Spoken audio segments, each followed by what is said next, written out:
سوال یہ پیدا ہوا کہ جب غزہ کے اندر ان کو کوئی بڑی کامیابیاں نہ ملیں، اگرچہ قتل عام کیا انہوں نے، تو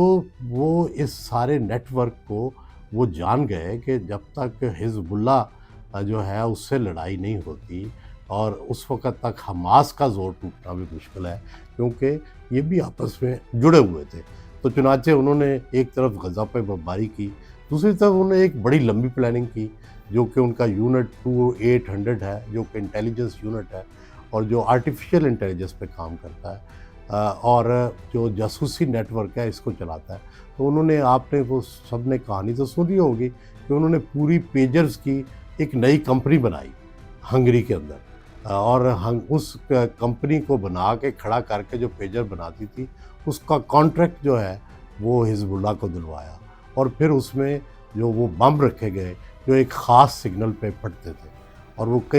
بہت عرصہ ان کے پاس پیجر حزب اللہ کے پاس وہی رہے، اور پھر آخر جب اس نے اس قیادت کے خلاف کارروائی کی تو وہ سب کے پیجر پھٹ گئے، اور حسن نصر اللہ جو تھے وہ ایک بڑی مضبوط عمارت تھی، اس کے تہہ خانے میں ان کا بنکر تھا اور اس کے اوپر ساری آبادی تھی، اور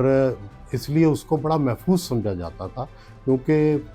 غزہ کے اندر بھی ساری انڈر گراؤنڈ فیسلٹیز موجود ہیں، پناہ گاہیں موجود ہیں، اور اسی طرح لبنان کے اندر بھی تھی۔ لیکن انہوں نے کوئی ایسا بم، پہلے سے ہی انہیں اندازہ ہو گیا کہ جو بم مارا ہے، جو اوپر بلڈنگ کو اتنا نقصان نہیں پہنچا جتنا بنکر کو نقصان پہنچا، اور حسن نصر اللہ جو ہے ان کی بھی شہادت ہو گئی اپنی فیملی کے ساتھ۔